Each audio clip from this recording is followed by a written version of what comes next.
साथियों नमस्कार। आप सभी का टॉक विद एंटरप्रेन्योर में एक बार फिर से स्वागत है। दोस्तों, जैसा कि आप सभी ने पिछले एपिसोड को प्यार दिया, मैं उम्मीद करता हूं कि आप उसी प्रकार इस एपिसोड को भी प्यार देंगे और आगे भी ऐसे ही प्यार देते रहेंगे। तो दोस्तों, इसी के साथ हम अपना जो सिलसिला है टॉक विद एंटरप्रेन्योर लोगों से मिलने का, वो हम जारी करते हुए आज हम पहुंचे हैं सुरभि मैम से मिलने। और सुरभि मैम ने काफी यंग एज में काफी अच्छी अचीवमेंट्स की हैं और अचीवमेंट के साथ साथ किस प्रकार उनका एक सफर रहा, कब उन्होंने शुरुआत की और क्या कुछ इस इंडस्ट्री के बारे में सोचते हैं, जानते हैं या कैसे उन्होंने शुरुआत की। तो दोस्तों, आइए मिलते हैं सुरभि मैम से।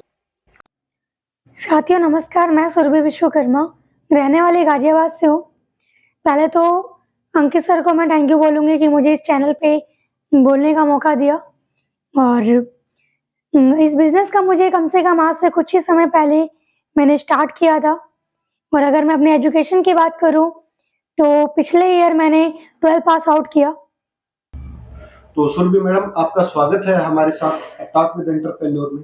तो क्या आप तैयार हैं हमारे सवालों के खट्टे मीठे जवाबों को देने के लिए? यस। तो मैम, मेरा सबसे पहला सवाल आपसे यही है कि आप इस इंडस्ट्री में कब आए और कैसे आना हुआ आपका? सर, मैं इस इंडस्ट्री में सन 2020 में आई, आज से 3 साल पहले। और मेरे बड़े भाई सचिन विश्वकर्मा, उनके माध्यम से मैं इस इंडस्ट्री में आना हुआ मेरा। तो मैम, आपकी उम्र के जो बच्चे हैं वो पढ़ाई के बारे में सोचते हैं, जी। तो क्या आपने अपना जो पढ़ाई के साथ ही समय को मैनेज कैसे किया, कैसे आपने काम किया? बिल्कुल। सर देखिए, पहली चीज़ क्या है कि पढ़ाई मैं भी करती हूँ और मैंने भी अभी 12 प्लस 2 मैंने कंप्लीट किया है। तो मैं बात करूँ तो बहुत सारे बच्चे हैं जो पढ़ाई भी कर रहे हैं, मैं भी कर रही हूँ। लेकिन इस इंडस्ट्री में जब मैं आई तो मेरे बहुत बड़े ड्रीम नहीं थे। लेकिन जैसे-जैसे इनकम आने लगी, जैसे-जैसे मतलब कि सबके साथ में रहने लगी, तो मेरी सोच बहुत बड़ी होने लगी। फिर मैंने कहा कि चलो क्यों ना सोच को बढ़ा के मैं अपने जैसे लोगों को खड़ा कर सकती हूँ। तो ये चीज़ें रही सर। तो बहुत अच्छा मैम। तो आपकी उम्र के जो लड़के हैं, लड़कियां हैं, वो कहीं ना कहीं ये सोचते हैं कि हम प्यार के चक्कर में जाएं या गर्लफ्रेंड बॉयफ्रेंड बनाएं, मॉल घूमें, शॉपिंग मॉल घूमें, मूवी देखने जाएं।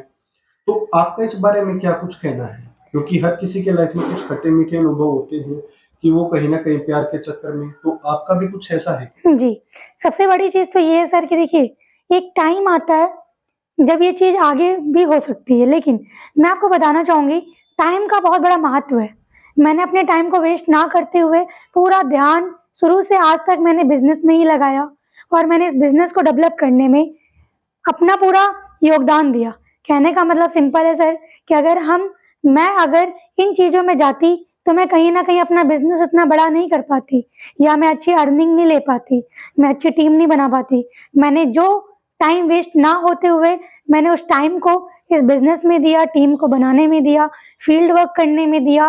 और सबसे बड़ी चीज़ ये है कि मैंने अपने टाइम को बिल्कुल भी वेस्ट ना करते हुए मैंने दुनियादारी को समझने में, एक्स्ट्रा इनकम सोर्स और लोगों को बताने में कि हाँ, हम क्या कर रहे हैं, सारा टाइम मैंने यहाँ पे दिया। जी मैम। तो लोगों का मानना ये है कि ये इंडस्ट्री लड़कियों के लिए गलत है जी। और बहुत सारे फैमिली वाले उनकी बेटियों को सपोर्ट नहीं करते कि वो घर से बाहर निकले या घर के बाहर से कोई काम करे। तो आपका, आपके परिवार का इस बारे में क्या कुछ कहना है? जी, बिल्कुल। मैं आपको बताना चाहूँगी सर कि पहली चीज़ क्या है कि ये इंडस्ट्री लड़कियों के लिए गलत नहीं है। जैसे कि सिंपल सी बात है कि गलत इंडस्ट्री नहीं है, गलत इस इंडस्ट्री में कुछ लोग होते हैं जिनकी वजह से फैमिली सोचती है कि नहीं, हम बाहर नहीं जाने देंगे बच्चों को, कुछ हो जाएगा क्योंकि दुनिया बहुत अलग है। तो उनकी सोच सही है। मैं नहीं बोलूँगी, फैमिली हमेशा अपने बच्चों को समझाना चाहती है क्योंकि उसकी फ़िक्र है। लेकिन इस इंडस्ट्री के जो लोग हैं, कहीं न कहीं उनकी कुछ गलतियाँ होती है, जिसकी वजह से फैमिली का बिलीव टूटता है। लेकिन अभी तक का रिकॉर्ड है, 3 साल हो गए मुझे इस इंडस्ट्री में सर, अभी तक का रिकॉर्ड है कि मेरे साथ कभी ऐसा गलत नहीं हुआ। तो मैं हमेशा यही बोलना चाहूँगी कि गलत इंडस्ट्री नहीं है। अगर लोग गलत हैं, तो उनको पहचानना सीखिए, अपने आप को आप वीक मत साबित करिए। आप कर सकते हैं, अगर आपके अंदर कॉन्फिडेंस है, आप हर एक उस इंसान को जवाब दे सकते हैं क्योंकि आप गलत नहीं हो। अगर हम गलत होते हैं तो लगता है कि हाँ, मतलब सामने वाला इंसान हमारे साथ गलत कर लेगा। लेकिन अगर हम गलत हैं ही नहीं तो हमें किसी चीज़ का डर ही नहीं है और फैमिली का तो बिलीव तभी जीत लेते हैं ना। जो हम गलत नहीं हो।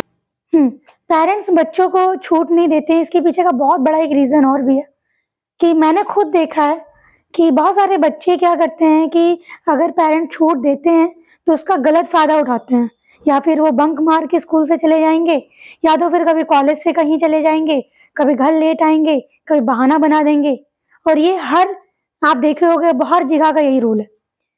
लोग मतलब बच्चे क्या करते हैं, पेरेंट्स उन पे उम्मीद करते हैं, बिलीव करते हैं और उनका भरोसा टूटता है। तो ज़ाहिर-सी बात है कि पेरेंट्स तो फिर बिलीव करेंगे ही नहीं।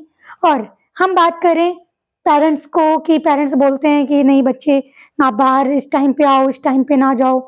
मतलब टाइम का बहुत बाउंडेशन देते हैं कि अगर आप सुबह निकले हो तो आपको रात में 8-9 बजे तक आ ही जाना है। तो इसके पीछे एक बात और भी है, मैं बोलना चाहूँगी आपको, बताना चाहूँगी आपको कि पेरेंट्स इसलिए बच्चों को बाहर नहीं भेजते क्योंकि कभी-कभी क्या होता है कि बाहर जो दुनिया है ना, बहुत अलग-अलग लोग मिलते हैं। क्या पता अच्छे के लिए सोच रहे हो, जो पेरेंट्स है वो तो अच्छे के लिए सोचेगा ना। तो अपने बच्चों को क्या करता है, बाउंड करता है पेरेंट्स, क्योंकि आने वाले टाइम में इतनी सारी चीज़ें सुनने में आ रही है। कभी किसी का कुछ हो गया, अगर मैं नॉर्मल बताऊँ आपको, कभी किसी का आत्महत्या, रेप केस, कितना कुछ सुनने में आ रहा है। जी। तो सबसे बड़ी चीज़ क्या है सर कि हमें इस चीज़ पे ध्यान देना भी ज़रूरी है। तो पेरेंट्स अपनी जगह सही हैं, बच्चे भी सही हैं, लेकिन मैं एक ही मैसेज देना चाहूँगी पेरेंट्स को भी और बच्चों को भी कि अपने मम्मी-पापा का हमेशा जो बिलीव है उसको ब्रेक ना करें। और पेरेंट्स को अपने बच्चों से ना बिल्कुल बी फ्रैंक बात करनी चाहिए, क्योंकि जब हम अपने मम्मी-पापा से बी फ्रैंक बात करते हैं, तो कुछ भी हम शेयर कर सकते हैं। जैसे आप एक मान लीजिए आप मेरे एक फ्रेंड हो, मैं आपको खुल के सारी बातें बता सकती हूँ। जी, बिल्कुल। तो हमारे मम्मी, हमारे पापा फ्रेंड क्यों नहीं हो सकते? हो सकते हैं ना? बिल्कुल। तो मैं भी अपनी मम्मी को सारी बात बता सकती हूँ, ये हुआ था, वो हुआ था, तो फैमिली हमेशा सपोर्ट करेगी। क्योंकि सबसे बड़ी चीज़ है बिलीव। और बिलीव अगर हमने अपने पेरेंट्स का जीत लिया, तो कोई भी पेरेंट्स ये नहीं बोलेगा कि इतने टाइम में आना है, इतने टाइम में जाना है, ये जॉब मत करो, वो बिज़नेस मत करो, कोई मना नहीं करेगा। तो मेरा ये मानना है। और अगर हम बात करें, थोड़ी-सी बात करना चाहूँगी, अभी तक मैं इस इंडस्ट्री में हूँ सर, और इस इंडस्ट्री ने मुझे बहुत कुछ सिखाया है। और पेरेंट्स की अगर हम बात करें, तो अभी तक का रिकॉर्ड है, आज तक पेरेंट्स ने मुझे ये नहीं बोला कि इतने बजे आना है, इतने बजे जाना है, या कभी ये नहीं बोला कि अगर आप मैं स्टेट के बाहर फील्ड कर रही हूँ, या मान लीजिए अगर मैं गाज़ियाबाद से हूँ तो मैं बिहार जा रही हूँ, या फिर मैं लखनऊ जा रही हूँ, यूपी में इतना फील्ड कर रही हूँ।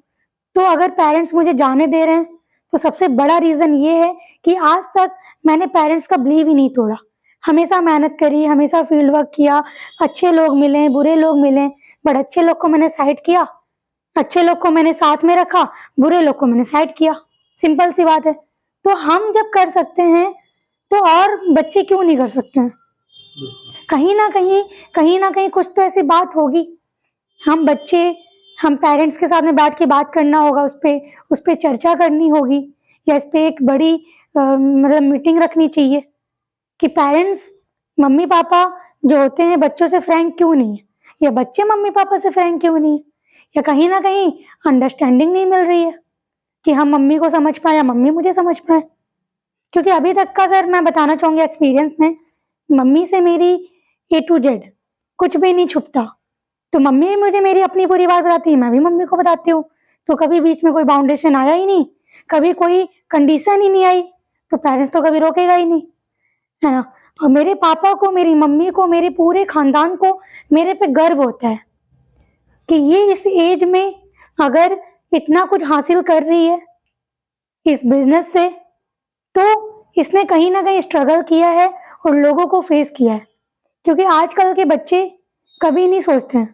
अगर मैं बात करूँ अपनी एज की उम्र के बच्चों की, तो बहुत सारे बच्चों को पढ़ाई करते-करते 30 साल हो जाता है और वो आगे कोई करियर बना ही नहीं पाता। या तो फिर अपनी लाइफ को घूमने-फिरने में निकाल देता है, या तो फिर अपने पढ़ाई में पूरी ज़िंदगी निकाल देता है। तो उनको सोचना चाहिए बच्चों को कि मुझे जो मेरा टाइम बच रहा है, उस टाइम में ज़रूरी नहीं है पढ़ाई करो, लेकिन उसके साथ में ना 2-4 चीज़ ऐसी करो जिससे आपको एक्सपीरियंस भी मिल रहा हो, दुनियादारी का भी ज्ञान मिल रहा हो, हमारे बाहर की दुनिया में क्या हो रहा है और हमारी इंडिया में क्या हो रहा है। तो ये चीज़ बहुत ज़रूरी है। और मैं जो मेरे ग्रुप के एज के जो बच्चे हैं, उनको मैं एक बहुत बड़ा मैसेज ये देना चाहूंगी कि अगर आप मुझे सुन के मोटिवेट हो रहे हो तो एक कदम आपको आगे बढ़ाना पड़ेगा। कि अगर मैं आज यहाँ तक पहुंची हूँ ना, इस इंटरव्यू तक मैं पहुंची हूँ, तो सिर्फ एक ही रीजन है कि मैंने एक्सपीरियंस लिया। एक्सपीरियंस के बाद मैं आपके सामने आज इसलिए बोल रही हूँ क्योंकि जो चीज़ मैंने फेस करी है, मेहनत करी, अचीवमेंट ली, बहुत कुछ मैंने फेस किया है आज तक, तो मैं इसलिए बता रही हूँ क्योंकि आप लोग उस चीज़ को समझें और अपने मम्मी पापा का नाम रोशन करें, बिलीव को जीतें, और एक आपके फैमिली को गर्व होना चाहिए कि हाँ मेरे बच्चे हैं ये, और अपने बच्चों को खुल के वो जी सकते हैं, मतलब वो ऐसी उम्मीद रखें। और सबसे बड़ी चीज़ एक बात और बोलना चाहूँगी मैं आपको कि कभी-कभी क्या होता है कि कुछ पेरेंट्स ऐसे भी होते हैं जो अपने बच्चों को इंडिया से बाहर भेजते हैं पढ़ाई करने के लिए। बट कभी-कभी मैं खुल के बोलूँगी, कभी-कभी क्या होता है लिविंग में रहते हैं, लेकिन पेरेंट्स को धोखा देते हैं। तो इस चीज़ को भी बहुत बड़ा, मतलब हमारे इंडिया के लोग इस चीज़ पे भी बहुत एक्शन लेना पड़ेगा। क्योंकि अगर आज हम एक्शन नहीं लेंगे ना, तो हर एक बच्चा अपनी मम्मी पापा का बिलीव ब्रेक करेगा, और जो बच्चे अच्छे होंगे उनका भी बिलीव टूट जाएगा। वो भी नहीं चाहेंगे, और कुछ लोगों की उम्मीदें टूट जाएगी कि हाँ, आजकल हम बात करें फ़ोन की, तो फ़ोन एक ऐसी दुनिया है जो उसी में सारे मगन हैं। आप सोशल मीडिया पे चले जाओ तो एक से एक लोग मिलेंगे, अच्छे लोग बुरे लोग वहाँ पे भी हैं। लेकिन मैं ये कहना चाहूँगी कि सोशल मीडिया से बाहर एक दुनिया है, जब आप लोगों के सामने बैठते हो ना, तो आप लोगों को अच्छे तरीके से जान पाते हो कि यार उसके माइंड में क्या चल रहा है, या उसकी आप आँखों को रीड कर पाते हो। आज हम बात करें, नॉर्मल सा एग्ज़ाम्पल लेना चाहूँगी, सुहानी सा वो एक लड़की ही है ना? उसने 7 साल की उम्र में लोगों का माइंड रीड करना शुरू कर दी थी। तो क्यों करना शुरू कर दी थी? क्योंकि वो बाहर निकलने लगी, स्टेज शो किया उसने बहुत सारे, लोगों के सामने बैठी, तभी तो वो लोगों को पहचान पाई ना। ये मेरा मतलब, ये मैं इसलिए आपको बोल रही हूँ क्योंकि जहाँ तक मुझे मालूम है, क्योंकि जब सुहानी साथ थी तब तो मैं शायद जन्म भी नहीं ली होंगी, लेकिन अभी तक मैं उनको देख रही हूँ कि वो स्टेज शो बहुत सारे करती हैं। क्यों? क्योंकि लोगों को देखती हैं। अगर वो चाहती तो फ़ोन से भी तो स्टेज शो कर सकती थी ना, ऑनलाइन आके, लाइव आके, बट नहीं। तो बहुत सारी चीज़ें ऐसी हैं जो आपके सामने हैं, बस आपको फॉलो करना पड़ेगा। एग्ज़ाम्पल बनिए, जो आपको लोग एग्ज़ाम्पल दे पाएँ कि हाँ, वो सुहानी सा है, वो ये है ना? और आप अच्छे लोगों को फॉलो करेंगे तभी मज़ा है। आप बुरे लोगों के साथ रह रहे हैं, मैटर नहीं करता, लेकिन आप अच्छे लोगों के साथ रहोगे तो बहुत बड़ी-बड़ी चीज़ सीखोगे। और एक चीज़ मैं और एडवाइस देना चाहूँगी गर्ल्स को कि देखिए, फ्रेंडशिप आप करते हो ना, गर्ल्स से फ्रेंडशिप करते हो, बॉयज़ से फ्रेंडशिप करते हो, लेकिन आप अपने एज से ना 10 साल बड़े लोगों से फ्रेंडशिप करो, या आपसे 10 साल बड़े हों उम्र में, या आपसे 20 साल बड़े हों, सेम उम्र के बच्चों से फ्रेंडशिप मत करना, क्योंकि आपको उतना ही ज्ञान देंगे जितना उन्हें मालूम होगा। अगर आप उनसे बोलोगे कि मुझे 10th क्लास का एग्ज़ाम देना है, वो भी 10th में, आप भी 10th में हो, तो क्या बातें होगी? बस सिंपल सी बात होगी कि हाँ, मैं ऐसे पेपर दूँगी, तू ऐसे पेपर दे, है ना? लेकिन अगर आप अपने से एक एज के बड़े लोगों में मिलोगे, सर LLB कर चुके हैं, तो मैं इनसे एडवाइस लूँगी, सर मुझे करना है, मैं क्या करूँ? तो ये मुझे अच्छी एडवाइस देंगे कि नहीं सर? बिल्कुल। है ना?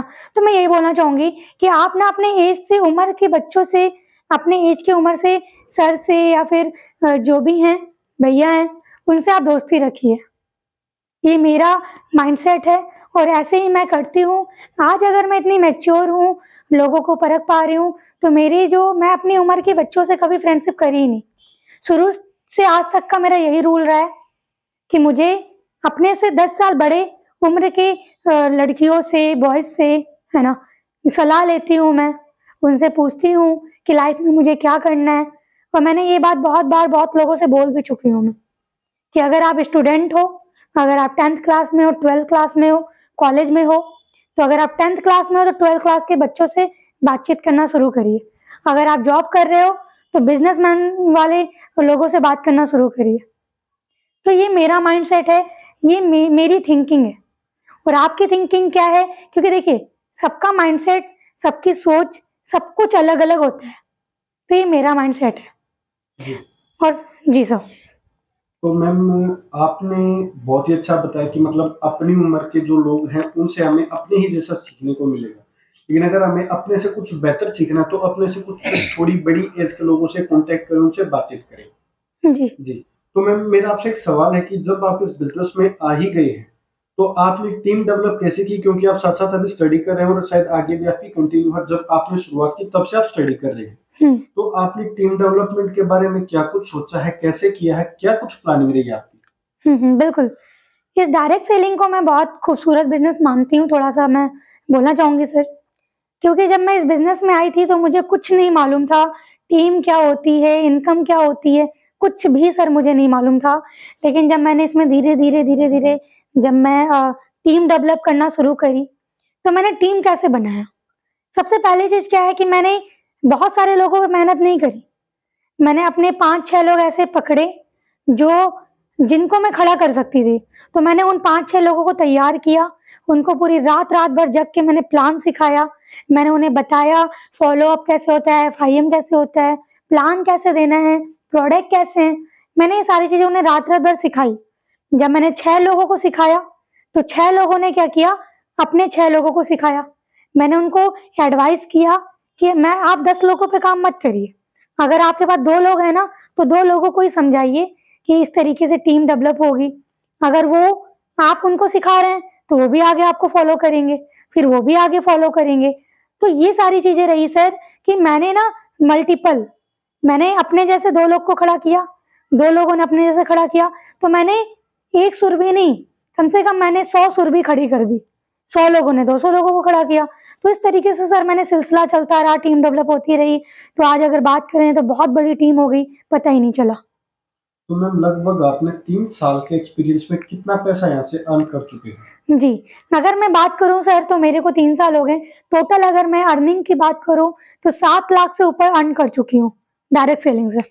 अगर मैम यही कोई एक जॉब, मान लीजिए आप कोई जॉब करते हैं या कोई भी पार्ट टाइम वर्क पकड़ते हैं, तो लगभग अगर 10,000 रुपए आपकी सैलरी है एक महीने की, या 20,000 रुपए मान लेते हैं, तो 2,40,000 आपने लगभग एक साल के अंदर कमाया। तो 3 साल में लगभग 7 लाख के रुपए समथिंग कमाए। जी, जी, तो जी। यानी आप एक अनुमान से अगर बातचीत करें तो जो आपकी उम्र है, अभी आप मैच्योर कंप्लीटली हुए नहीं हो, तो इस उम्र में आप पर मंथ 20,000 की अर्निंग कर रहे हो। बिल्कुल। तो 20,000 की अर्निंग को फैमिली वाले क्या बोलते हैं? आपका क्या मानना है? क्योंकि इस समय पे जो बच्चे वो पॉकेट मनी पे डिपेंड रहते हैं। हुँ। तो इसके बारे में आप थोड़ा हमें बताइएगा। बिल्कुल। मैं थोड़ी-सी एक छोटी-सी स्टोरी के उस माध्यम से बताना चाहूँगी। जो चीज़ है, जब मैं इस बिज़नेस में आई, तो मुझे लगता था यार इसमें तो पैसे होते नहीं हैं, क्योंकि मेरे लिए तो सारी चीज़ें नई-नई थी। डायरेक्ट सेलिंग क्या थी, जब मुझे मेरे भाई ने बताया, तो स्टार्टिंग जब मैं पढ़ाई करती थी, तो जब मैंने अभी 9th क्लास में थी, तो फिर क्या हुआ कि फैमिली वालों से मैं पैसा लेती थी कि मुझे किराए के पैसे चाहिए, ऑटो के पैसे चाहिए। तो फिर मेरी पहली मैंने मुझे अच्छे से याद है सर, मैंने ₹40 कमाए थे, 2 प्रोडक्ट बेच के, ठीक है? तो जब मैंने वहाँ से ₹40 कमाए तो मेरे आने-जाने का किराया निकल गया। तो मैंने कहा यार अभी मैं ₹40 कमा रही हूँ, तो अगर मैं और मेहनत करूँ और अच्छे से करूँ, तो मुझे तो फैमिली पे डिपेंड होना ही नहीं पड़ेगा। फैमिली वालों से मैंने नॉर्मली डिस्कस किया कि आज मुझे पैसे नहीं चाहिए, मैंने खुद से अपना किराया निकाल लिया। तो उनको भी एक तो खुशी हुई, प्राउड हुआ यार क्या कर रही है ये? तो मैंने उन्हें बताया। तो फिर मैं धीरे-धीरे मैंने ऐसे बिज़नेस मैंने मतलब डेवलप किया, इनकम धीरे-धीरे लेने लगी मैं, सोर्सेज़ होने लगी मेरे पास। तो अभी तक का रिकॉर्ड है सर, 3 साल हो गए मेरे को 3 साल हो गए मेरे को फैमिली वालों से टचवुड आज तक मैंने ₹1 उधार क्या ऐसे भी लिया ही नहीं मैंने। मैंने नॉर्मली अगर मेरे पास पैसे नहीं होते थे, तब भी मेरे अंदर से उम्मीद जगती थी यार मुझे ना कमाना है। 40 से मैंने स्टार्ट किया था सर। जब ₹40 मैंने स्टार्टिंग में कमाए, उसके बाद मेरा माइंडसेट हुआ यार जब मैं 40 कमा सकती हूँ ना, तो मैं 100 भी कमा लूँगी। फिर धीरे-धीरे मेरा और माइंडसेट हुआ यार 100 कमा सकती हूँ तो 1000 भी कमा लूँगी। फिर मेरे अंदर और कॉन्फिडेंस हुआ, फिर मैं धीरे-धीरे कमाने लगी, फिर फैमिली के ऊपर मैंने अपने पैसों से कपड़े खरीदने स्टार्ट किए, फिर फैमिली को देना स्टार्ट किया, फिर मैंने धीरे-धीरे अपने सेल्फ डिपेंड हो गई मैं। फिर 3 साल हो गए सर, अभी तक भी 1 रुपए भी मैंने नहीं लिए। मैंने फील्ड में सारे पैसे खुद के लगाए। मैं फील्ड करती थी खुद के पैसों से। मैंने जितनी भी अर्निंग करी है खुद के पैसों से। आज तक की हम बात करें आज तक की अगर हम बात करें कि बिजनेस में लगाना पड़ता है, लेकिन डायरेक्ट सेलिंग में लगाना तो नहीं पड़ता ना। लेकिन जो पैसे मैंने कमाए उसको मैंने पर्सनल लाइफ में, पढ़ाई में लगाए। खुद की फीस दी, मैंने कोचिंग फीस दी, रेंट किराया भी मैंने शुरू से देना स्टार्ट किया। जो मैंने ऑफिस लिया उसका भी रेंट मैं खुद भरती थी। तो फैमिली को ना सर प्राउड फील होता है कि यार, अगर इस एज में जब मैं स्टार्ट की थी तो मेरी एज वही थी, 17 साल की थी मैं। तो फैमिली वाले बोलते थे यार 17 साल की एज में तो बच्चे ना घर वालों से बहुत सारे पैसे लेते हैं, फिर क्या करते हैं क्या नहीं करते हैं, वो उनका माइंडसेट है। तो फिर मैंने फैमिली को यकीन दिलाया, मैंने एक उम्मीद के साथ शुरुआत करी थी, और आज तक का रिकॉर्ड है सर। फैमिली वाले ना ये बोलते हैं कि लड़की हो तो इसके जैसी। फैमिली वाले बोलते हैं लड़की है ही नहीं। मैं ऐसे सबसे छोटी हूँ 2 भाइयों में। तो फैमिली वाले बोलते हैं यार ये लड़की नहीं है, ये मेरे लिए एक बॉय है और ये एग्जाम्पल बनेगी। उनको बहुत उम्मीद है और मैंने बहुत बड़ा बड़ा ड्रीम है मेरे पास। ड्रीम है मेरे पास कि मैं फैमिली को घर गिफ्ट करूं, ये गिफ्ट करूं, वो गिफ्ट करूं, और मैं इस बिजनेस से पूरा कर भी रही हूँ और आगे भी करूंगी सर। जी मैम, बहुत अच्छा आपने बताया कि किस तरह से आपने अपने ड्रीम फुलफिल किए। जी। तो मेरा आपसे एक सवाल है कि विदेशों में जो नेटवर्क मार्केटिंग है, या हम कह लें एमएलएम या एंटरप्रेन्योरशिप पे, वहां पर बहुत ही ज्यादा ध्यान दिया जाता है। तो जब विदेशों में इतना अच्छा है तो अपने भारत देश में क्यों नहीं है? क्योंकि वहां तो ऐसा भी है कि एक ही परिवार में लोग बहुत सारे हैं, मतलब मान लीजिए मदर है, फादर है और बच्चे हैं, तो वो चारों ही अलग अलग कंपनियां कर रही हैं। लेकिन इंडिया में ऐसा आज तक क्यों नहीं हो पाया है? क्योंकि इंडिया की जो जनसंख्या वर्ल्ड में टॉप 3 में आती है। टॉप 3 में आने के बावजूद भी इसमें इतना बड़ा बिजनेस क्यों नहीं है कि लोग यहाँ पर अभी तक उस लेवल पे क्यों नहीं पहुंचे हैं कि कोई एक ही बिजनेस को एक ही घर में 2 इंसान अलग अलग रूप से करें? सबसे बड़ी चीज सर क्या है ना, कि हर एक इंसान का ना माइंडसेट अलग अलग होता है। अब एग्जांपल मान लेते हैं कि जो मेरे भाई हैं, ठीक है। अब इंडिया की सोच अलग है। इंडिया में क्या होता है कि सोच के ऊपर डिपेंड नहीं करता, वो हम सोचते हैं कि सोच के ऊपर डिपेंड है, बट सबका माइंडसेट अलग अलग है। अब मान लीजिए अगर मेरा भाई डायरेक्ट सेलिंग कर रहा है, मैं भी कर रही हूँ, तो ये तो हमारी थिंकिंग सेम है। लेकिन अगर हम बोले कि एक घर में 4 लोग नहीं कर सकते हैं या नहीं कर रहे हैं, तो वो एक अलग माइंडसेट है। क्या पता उनकी मेरी सोच ना मिलती हो, क्या पता फैमिली ये सोचती हो यार अगर दोनों भाई करेंगे तो फिर फैमिली का खर्चा कौन चलाएगा। क्योंकि फैमिली वही देख रही है जो वो शुरू शुरू में जो उसके साथ हो रखा है। क्योंकि पहले कोई बिजनेस के बारे में नहीं सोचता था। डायरेक्ट सेलिंग तो शुरू से नहीं है ना, डायरेक्ट सेलिंग तो कुछ टाइम पहले से। लेकिन जब स्टार्ट हमारी फैमिली से, हमारे मम्मी पापा हैं, उनकी उम्र में तो डायरेक्ट सेलिंग नहीं थी ना। तो उनकी सोच यही है कि जॉब करना है, और अगर बिजनेस में लगाना पड़ता है, ट्रेडिशनल बिजनेस में, तो फैमिली वाले सोचते हैं यार अगर ये भी बिजनेस कर रहा है और मेरी लड़की भी कर रही है, या दोनों भाई कर रहे हैं, तो फिर खर्चा कौन चलाएगा? क्योंकि पहले तो लगाएंगे तभी तो आएगा ना। तो ये उनकी सोच होती है। या अगर मेरे भाई भी डायरेक्ट सेलिंग कर रहे हैं, मैं भी कर रही हूँ, तो ये हमारा माइंडसेट है। तो ये पूरा जो गेम है ना सर, ये माइंडसेट के ऊपर है। हम बात करें बाहर की कंट्री की, तो बाहर की कंट्री में क्या होता है, ओपन माइंड है। वो सोचते हैं, क्योंकि उनकी जो सोच होती है ना सर, वो उनकी जैसे बाहर वो देखते हैं कि यार मतलब, कहने का मतलब सिंपल है कि जो पूरी दुनिया है ना, दुनिया में हर तरीके के लोग हैं। तो वहाँ का माइंडसेट अलग है और यहाँ का माइंडसेट अलग है। वहाँ की संस्कृति अलग है और यहाँ की संस्कृति अलग है। तो डिफरेंट बहुत सारे हैं। तो वो सारी चीजें जो होती है ना सर, हम मान लीजिए एक छोटी सी बात है कि अगर हमारे फॉरेनर को देख लीजिए आप, वो छोटे कपड़े भी पहनते हैं बाहर। लेकिन हमारे इंडिया में देख लीजिए कि मतलब जो सोच अलग होती है। तो सारी चीज डिपेंड है सोच के ऊपर। वहाँ के लोग भी फ्रैंक होते हैं और यहाँ के लोग थोड़ा अंदर से परहेज करते हैं, या बोलते हैं कि नहीं इंडिया में मतलब कि वो उसकी लड़की है, इसकी लड़की है, मतलब कि मतभेद करते हैं। जी। तो ये मेरी थिंकिंग है। जी। तो आपने इस इंडस्ट्री के बारे में इतना कुछ बताया, जी। तो मेरा आपसे एक सवाल है कि इस इंडस्ट्री के बारे में कुछ अच्छी और कुछ बुरी चीजों को बताइए जो आपने मार्केट में फेस की। देखिए, मार्केट में तो बहुत सारी चीज़ें मैंने फेस करी है, लेकिन अच्छी बुरी की बात करें, पहले अच्छी की बात बताऊँगी सर। देखिए, यहाँ पे ना इस इंडस्ट्री में बहुत सारे अच्छे लोग मिले मुझे, जो बहुत सारे डॉक्टर्स मिले, जिन्होंने मुझे अपना ज्ञान दिया। जब मैं अपना प्रोडक्ट बताई, तो उन्होंने मुझे अपना ज्ञान दिया, तो मुझे वहाँ से भी सीखने को मिला। कुछ मुझे वकील टाइप लोग मिले, कुछ मुझे मतलब कि मिडल क्लास वाले लोग भी मिले, कुछ मुझे ऐसे भी मिले जो बेचारे मतलब बहुत ज़्यादा पुअर फैमिली से आते हैं, लेकिन उनकी सोच बहुत बड़ी है। तो मुझे हर एक इंसान से ना कुछ ना कुछ सीखने को मिला, क्योंकि मैं कहीं पे भी प्लान दिया आज तक, कहीं पे भी मैं बैठी हूँ, तो हमेशा मैं लर्निंग मूड में बैठी हूँ। मैंने हमेशा सोचा है कि उस इंसान से मुझे सीखना है, तो मैंने सीखने के पर्पज़ से बैठी हूँ सर, तो बहुत सारी अच्छी-अच्छी बातें सीखने को मिली। बहुत लोगों ने मुझे बहुत कुछ सिखाया कि ये अच्छा है, ये बुरा है। एक्चुअली मुझे ना मतलब कि मैंने आपको पहले भी बताया कि मुझे अपने से उम्र से ज़्यादा लोगों के साथ रहना अच्छा लगता है। तो मैंने यहाँ पे ओल्ड मैन से मिली, तो उन्होंने मुझे बहुत पुराना ज्ञान दिया कि पुराने ज़माने में क्या होता था, कैसे लोग बिहेव करते थे। तो अब तो बहुत सारी चीज़ें चेंज हो चुकी है ना, फ़ोन आ गया, पहले एक टीवी होती थी जो बिल्कुल सादी होती थी। तो बाहर के लोग आके वहाँ देखते थे बैठ, मतलब बहुत कुछ ऐसा सब सीखने को मिला।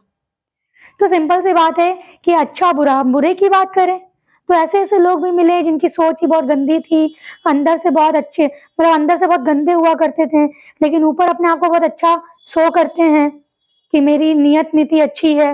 तो बहुत सारे लोग मिले मुझे। ऐसे मैंने एक से एक लोगों को देखा जो लड़कियों के प्रति गलत थिंकिंग रखते हैं कि अगर यार ये इस इंडस्ट्री में आई है तो इसका यूज़ कर लो। अगर लड़की कमज़ोर है, तो उसको यूज़ कर लो। लेकिन मेरा ऐसा मानना है कि लड़कियों को कमज़ोर समझना बहुत बड़ी गलतफ़हमी है। अगर जो लोग यूज़ करना चाहते हैं, बात बोल रही हूँ मैं। अगर बात करें सर, तो मैंने बुरी चीज़ें बहुत देखी है, लेकिन बुरी चीज़ों को मैंने साइड किया और अच्छी चीज़ों को मैंने अपने ऊपर हावी होने दिया। अगर मैं बुरी चीज़ हावी होने देती, तो कहीं न कहीं मैं इस इंडस्ट्री से बाहर हो जाती। मैं अभी तक टिकती नहीं।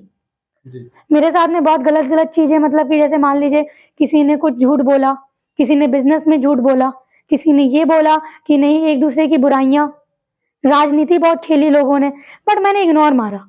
मैंने कहा नहीं, जो अच्छी चीज़ है ना, उसको अपने ऊपर हावी करूँगी तो मैं बहुत आगे जाऊँगी।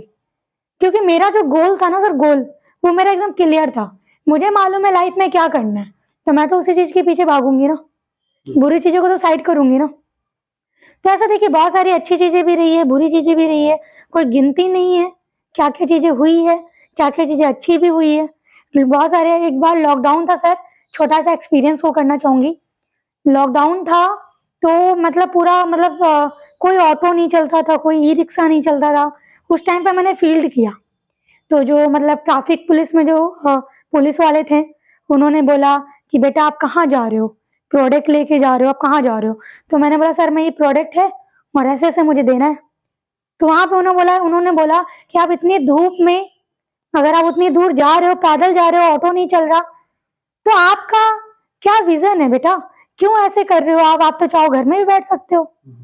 तो मेरे माइंड में ना एक एक और बड़ा मतलब एक सोच आई कि यार अगर आज ये बोल रहे हैं ना, तो कहीं न कहीं ना इंडिया की सोच अलग है। उन्होंने मुझे ये बताया, अच्छी बात बोली कि आजकल तो बच्चे घर में बैठे हुए हैं बेटा, आप इतनी मेहनत क्यों कर रहे हो? क्योंकि वो उनकी सोच थी। लेकिन मैंने उनसे बोला कि सर पता है आपको, बहुत सारे लोग ऐसे भी हैं ना जो ये सोच रखते हैं, बट मेरे अंदर वो कॉन्फिडेंस है। मुझे पता है कि अगर इस मेहनत में अगर मैं फ़ील्ड कर रही हूँ ना, तो कहीं न कहीं किसी के लिए तो एग्ज़ाम्पल बनूँगी, या मैं फ़ील्ड कर रही हूँ, तो कहीं न कहीं मुझे अच्छा लग रहा है, मेहनत करना मुझे पसंद है, क्योंकि मेहनत से ही हम इतिहास रच सकते हैं।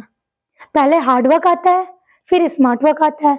तो मैंने हार्ड वर्क किया, तो आज मेरे पास बहुत अच्छे नेटवर्क हैं, बहुत अच्छे-अच्छे लोग भी हैं, बहुत बुरे-बुरे लोग भी हैं। तो मेरे को इन चीज़ों से ना बहुत सारा अच्छा-अच्छा एक्सपीरियंस मिला, ज्ञान मिला, और आज उस एक्सपीरियंस के माध्यम से ना हर एक इंसान को मैं पहचान सकती हूँ कि उसके माइंड में क्या चल रहा है, या वो किस टाइप की सोच रखता है, या वो क्या चाहता है।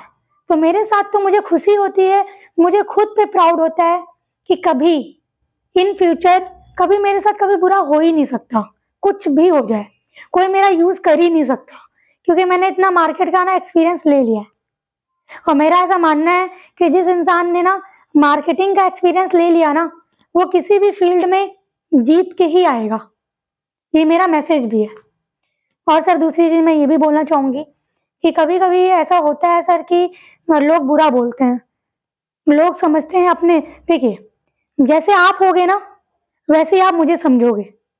तो नज़रिया का बहुत बड़ा इसमें गेम है कि जैसे आपकी नज़रिया होगी देखने की वैसे आप मुझे देखोगे। तो इस बिज़नेस में ना लोगों की नज़रिया, जो लोगों का देखने का नज़रिया है ना बहुत अलग है। वो सोचते हैं यार ये आगे क्यों बढ़ रही है। कहने का मतलब सिंपल है कि मैंने जहाँ तक फ़ील किया है कि लोग आपको जब फ़ॉलो करेंगे, जब आप उनके लिए उनको दिखाओगे कि यार मैं कुछ कर रही हूँ, वो आपको देखेंगे कि यार आज ये सुरभि ये थी, कल ये हो गई। बदलती हुई चीज़ को लोग बहुत ध्यान देते हैं। मैंने खुद को बहुत हद तक चेंज किया है। मैं पहले क्या थी, मैं अब क्या हूँ और आगे भी बहुत चेंज करूँगी। तो नज़रिए का बहुत बड़ा यहाँ पे खेल है, गेम है, जो हमें समझना पड़ेगा। लोग आपको चाहते हैं कि आप नीचे गिरो, लेकिन आपको उठना है ना तो आपको खुद से उठना पड़ेगा, कोई आपका साथ नहीं देगा। आप इस फील्ड में अकेले हो, लोग तो बाद में आते हैं। इस फील्ड में आपने अकेले मेहनत करी है, धूप में भाग-दौड़ किया है, लोगों को समझाया है कि बिज़नेस क्या है, लोगों को बताया है कि प्रोडक्ट क्या है। तो कहीं न कहीं आप खुद खड़े होगे और जब आप खड़े हो जाओगे ना अपने पैरों पे, तो आपके पीछे फिर दुनिया आएगी। पहले तो स्टार्टिंग में लोग टाँग खींचते हैं कि किसी भी तरीके से आप पीछे हो जाओ, लेकिन आपको देखना है, आपको सोच रखनी है कि आपको कैसे आगे बढ़ना है। लोग क्या बोलते हैं, फ़र्क नहीं पड़ता, आपका माइंडसेट होना चाहिए। आपको पता है कि आपको किस तरीके से लोगों से बिहेव करना है, रिएक्ट करना है, कैसे लोगों को परखना है। तो अभी तक का सर मेरा ये एक्सपीरियंस रहा है, जो मैंने अभी तक आपको बताया है सर। तो मैम जैसा कि आपने बहुत अच्छा बताया इस इंडस्ट्री के बारे में, कितना अच्छा रहा, कितना बुरा अनुभव रहा आपके पास और कैसे आपने शुरुआत करके आप यहाँ तक पहुंचे। तो मैं चाहूंगा कि अब आप हमारे युवा को कोई संदेश दें, अपने यूथ को कोई मैसेज दें। बिल्कुल। सर देखिए, मैं अपने युवा को बस एक ही मैसेज देना चाहूँगी कि हर एक युवा को, हर एक बच्चे को नेटवर्किंग, डायरेक्ट सेलिंग, एमएलएम में एक बार एंट्री तो ज़रूर करनी चाहिए। चाहे आप जैसे भी कर रहे हो। एक बार करना इसलिए चाहिए क्योंकि आप लोग समझ पाओगे सही क्या है, गलत क्या है, दुनियादारी क्या है, पूरी हिस्ट्री, पूरी चीज़ों को आप अच्छे से समझ पाओगे। और मैं आपको एक चीज़ और संदेश ये देना चाहूँगी सर, युवा को अपने, कि हमें ना पता नहीं चलता कि हमारी स्टडी के अलावा कुछ और भी है। तो अगर आपको पता करना है ना कि स्टडी के अलावा बहुत सारी चीज़ें हैं, तो आपको ना एक बार इस इंडस्ट्री में ज़रूर एंट्री लेनी पड़ेगी, क्योंकि आप ना सब कुछ समझ पाओगे। ज़रूरी नहीं कि अगर मेरी एज 20 साल की है, तो मैं आगे भी आपकी एज के बंदों को यही बोलूँ, लोगों को यही बोलूँ, ठीक है? लेकिन ध्यान रखिएगा, अगर आपकी एज 20 साल है, 21 साल है या 24 साल भी है या 17 साल भी है, तो अपने आप को कभी भी आप बड़ा-छोटा मत समझना। आप हमेशा ये समझना कि मैं एक इंसान हूँ, सोच होती है बड़ी, इंसान छोटा-बड़ा नहीं होता, इंसान की मैच्योरिटी ही सब कुछ होती है, चाहे आप छोटे बच्चे हो, चाहे बड़े बच्चे हो। अगर आप देखते होंगे, छोटा-सा एग्ज़ाम्पल है, बहुत सारे बच्चे होते हैं, जो माइंड से बहुत तेज़ होते हैं, तो क्या वो एज में बड़े हो गए? नहीं, वो छोटे हैं बट उनका माइंड तेज़ काम कर रहा है। क्यों? क्योंकि शुरू से ही वो उस माहौल में रहे हैं, उनके मम्मी-पापा तेज़ हैं, अपने बच्चों को तेज इसलिए उन्होंने बनाया या उस माहौल से हैं। तो मैं यही बोलना चाहूँगी कि आप एज की परवाह मत करिए, आप ये मत सोचिए कि मेरी एज तो 16 साल की है, मैं आगे नहीं आ पाऊँगी, या मेरी एज भी 20 साल की है, मुझे पढ़ाई करना चाहिए। नहीं, आप पढ़ाई करो, बट एक बार ना आप सामने वाले की भी सुनिए कि अगर वो कुछ बोल रहा होगा, तो कहीं न कहीं आपके आपके फ़ायदे के लिए बोल रहा होगा। आज मैं ऐसी बनी हूँ, तो सिर्फ़ एक ही रीज़न है कि जब मेरे भाई ने मुझे बताया कि ये बिज़नेस है, तो मैंने उस चीज़ को सीरियस लिया। मैंने कभी ये नहीं सोचा कि नहीं यार ये तो स्कीम है या फिर ये तो ऐसे ही बता रहे हैं। मैंने उस चीज़ को सीरियस लिया। मैंने कहा चलो कोई अगर मुझे ये चीज़ बता रहा है, तो कहीं न कहीं मेरे फ़ायदे के लिए बता रहा हो। अगर मैं नहीं भी कर रही हूँ, तो अलग मैटर है। लेकिन अगर मैं कर रही हूँ, एक कदम आगे रख रही हूँ, तो क्या पता कुछ अच्छा हो जाए। तो कोई भी चीज़ स्कीम नहीं होती है। जिस चीज़ को आप डिसीज़न नहीं ले पाते, आपको वो चीज़ स्कीम लगती है। अगर आप डिसीज़न ले पाते हो, नॉलेज रखते हो, तो वो चीज़ कभी भी स्कीम नहीं लगती। तो thank you so much Ankit sir, thank you. Thank you Surabhi ma'am, आपने बहुत ही अच्छा हमें बताया कि कैसे इस इंडस्ट्री को करना चाहिए और हमारे युवा के लिए क्या संदेश है। तो दोस्तों आप सभी भी एक बार इस वीडियो को देखें और स्पेशली लड़की या लड़कियां लेडीज जो भी हैं कि वो इस वीडियो को देखें और समझे कि कैसे इन्होंने इतनी कम एज में स्टार्ट करके और इस लेवल तक पहुंची है। तो दोस्तों अब इसे लाइक करें, शेयर करें, सब्सक्राइब करें और साथ में कमेंट सेक्शन में ये जरूर बताएं कि आपको इनकी कौन सी बात अच्छी लगी। स्पेशली लड़कियां ये बताएं कि उन्हें क्या मैसेज इनके थ्रू लगा और क्या वो इंस्पायरिंग से हुई है। तो दोस्तों thank you thank you so much, thank you so much.